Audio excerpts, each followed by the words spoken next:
Looking at the dire state of Ontario's housing market, you won't believe what's happening in these 10 cities right now. While everyone's been focused on Toronto and Ottawa, there's a silent crash happening across the province that's about to shock you. Number 5 on our list just saw prices drop by 18% in the past 6 months alone. But wait until you hear about number 1. It's the most important because this city was once considered Canada's most stable market, and what's happening there could signal the beginning of a province-wide collapse. Let me show you exactly which Ontario cities are experiencing the most dramatic price falls in 2025. Number 10. Thunder Bay. Thunder Bay's housing market is crumbling faster than anyone predicted. This northwestern Ontario city, once a beacon of affordable homeownership, is now witnessing something unprecedented. Homes sitting on the market for over 200 days with no buyers in sight. Here's what's really happening behind the scenes. The city's economy, heavily dependent on forestry and mining, has taken multiple hits as commodity prices plummeted and major employers shut down operations. But there's something even more alarming that real estate agents don't want you to know. The population exodus has accelerated so dramatically that entire neighborhoods now have more for sale signs than occupied homes.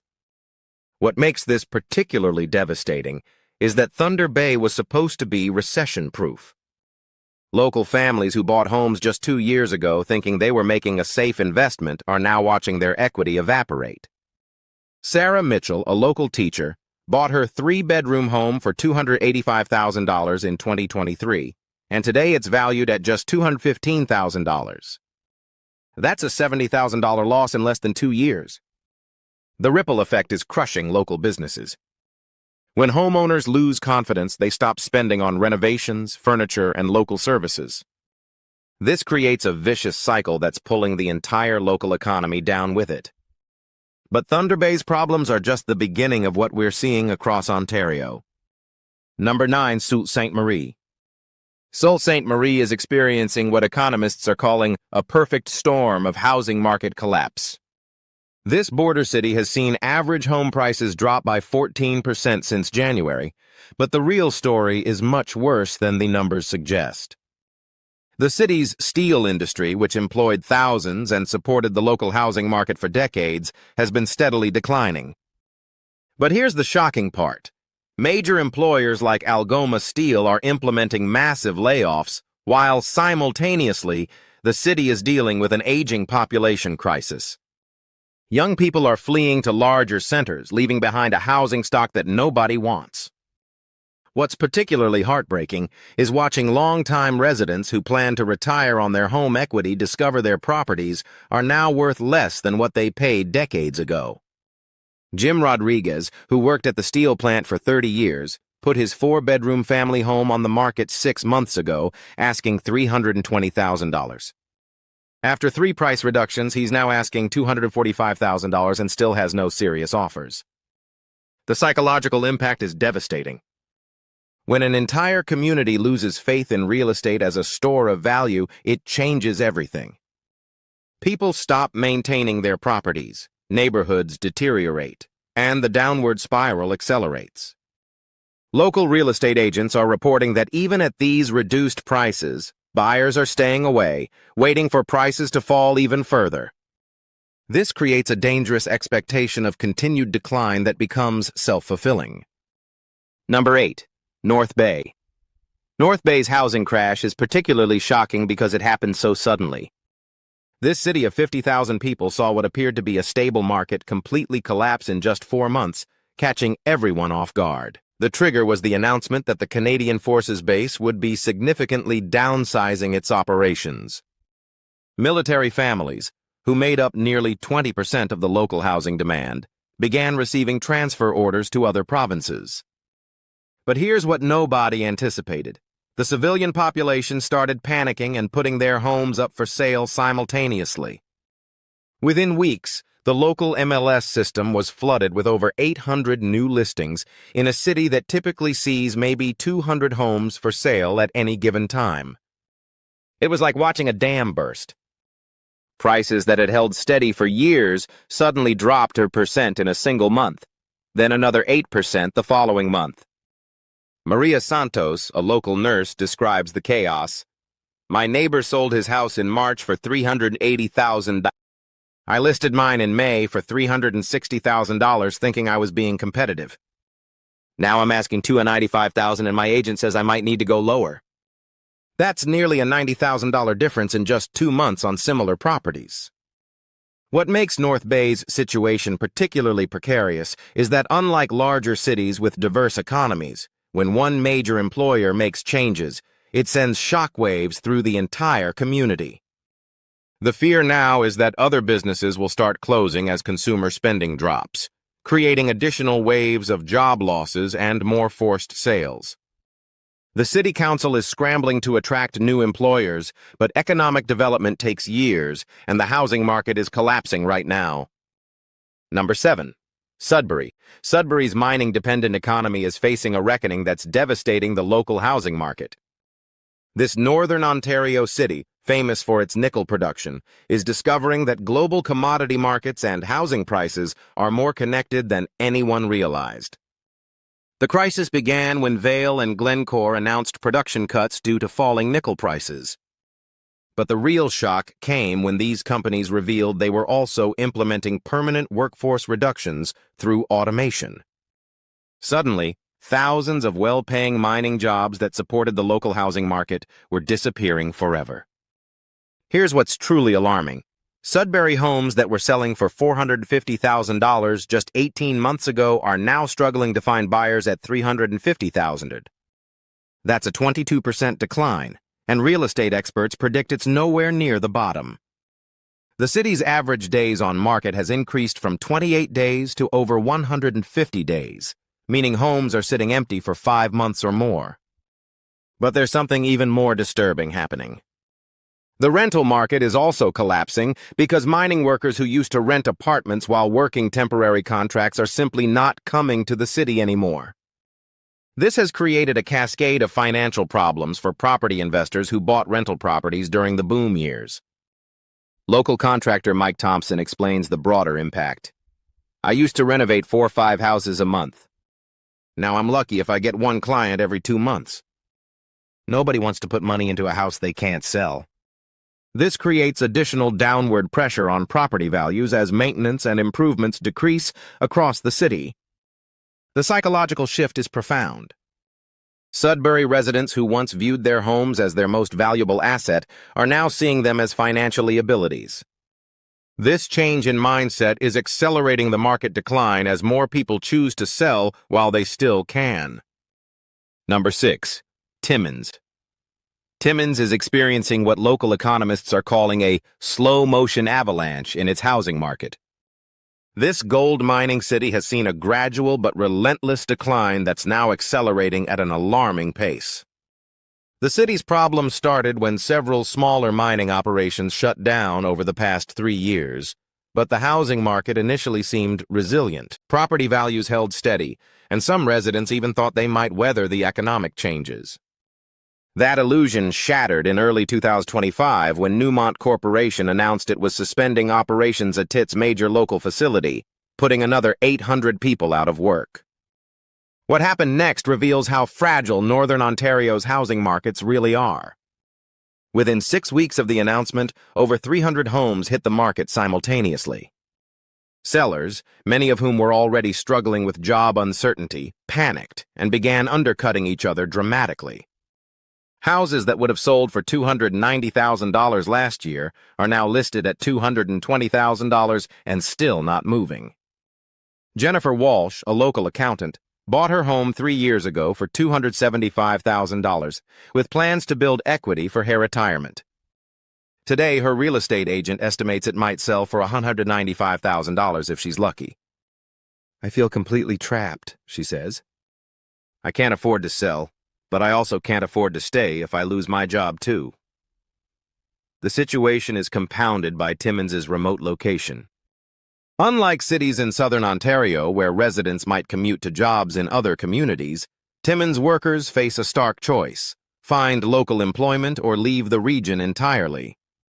Many are choosing to leave, which means they need to sell their homes quickly, often at whatever price they can get. Local businesses are reporting dramatic drops in consumer spending as homeowners realize their wealth has evaporated. This creates additional job losses in retail and services, feeding the cycle of economic decline. Number 5. Kenora. Kenora's housing market collapse is particularly shocking because this picturesque lakeside city was supposed to be protected by tourism and cottage country appeal. Instead, it's become ground zero for one of Ontario's most dramatic price crashes, with values dropping 18% in just 6 months. The crisis began with an unexpected source: environmental regulations that restricted development around the lake systems that make Kenora attractive. While these regulations were intended to protect the natural beauty that drives tourism, they had an unintended consequence. They eliminated the city's growth potential just as other economic pressures were mounting. Here's the devastating part. Kenora's economy was already struggling with the decline of its forestry sector. The city lost 2 major mills in recent years, eliminating hundreds of jobs. When the development restrictions hit, it became clear that there was no economic engine left to support existing property values, let alone drive growth.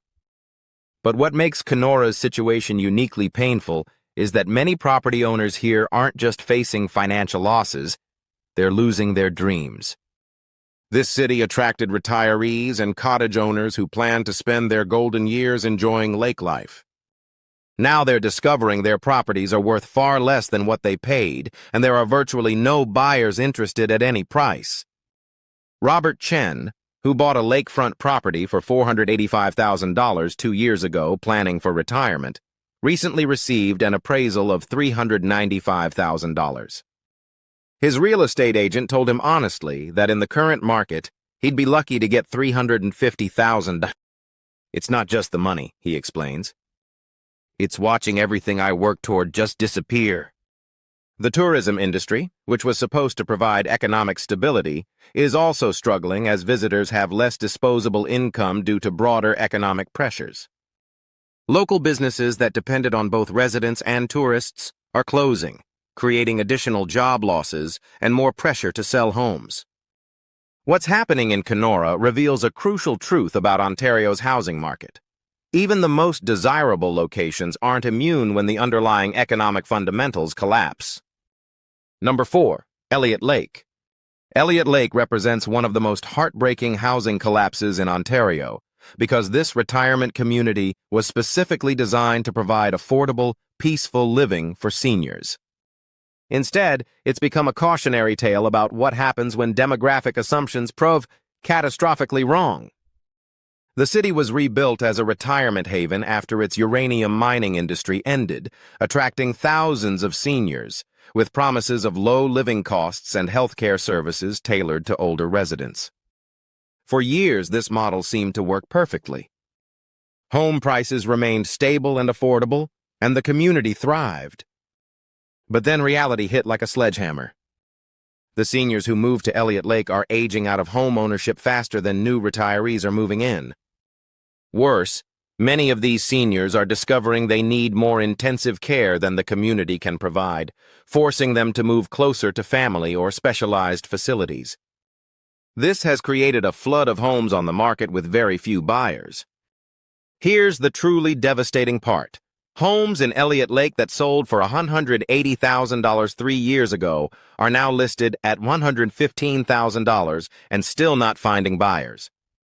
That's a 36% decline, but the real tragedy is that many of these sellers are seniors on fixed incomes who desperately need the equity from their homes to pay for assisted living or medical care. Dorothy Martinez, 78, explains her impossible situation.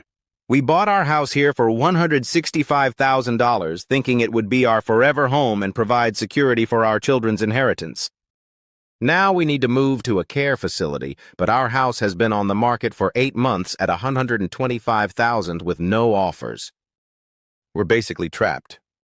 The community services that made Elliott Lake attractive are also disappearing as the tax base shrinks. The hospital has reduced services, several businesses have closed, and even basic amenities like grocery stores are struggling. This creates a vicious cycle where the remaining quality of life continues to deteriorate, making properties even less desirable.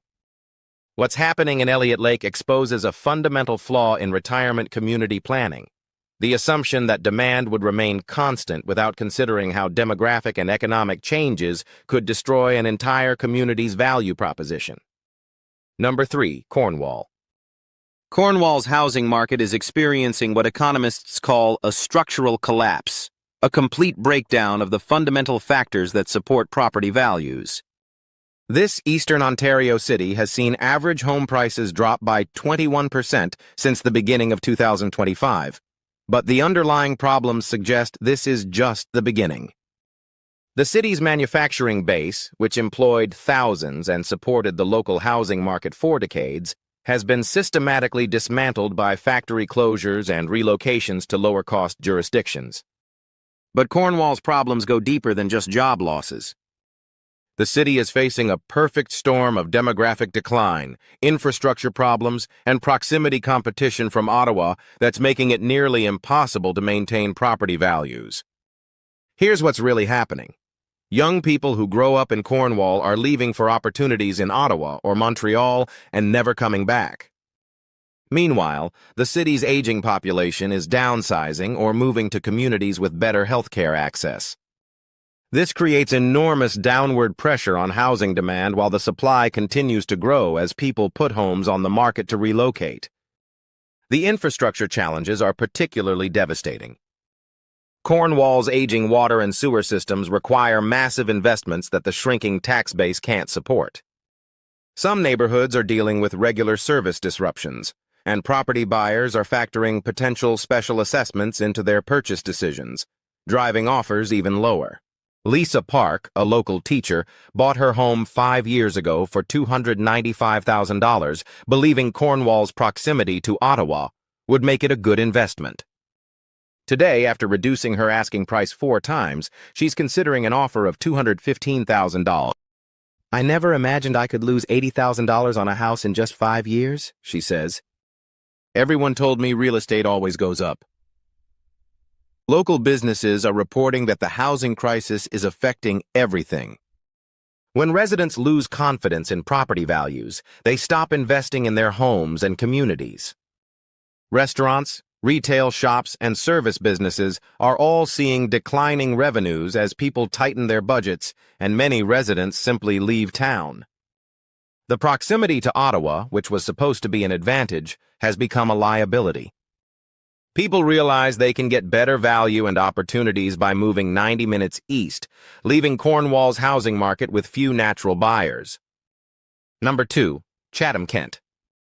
Chatham-Kent's housing collapse is particularly shocking because this southwestern Ontario community seemed to have everything going for it: good agricultural land, reasonable proximity to major urban centers, and a diversified economy. Instead, it's become the second worst performing housing market in the province with devastating consequences for residents.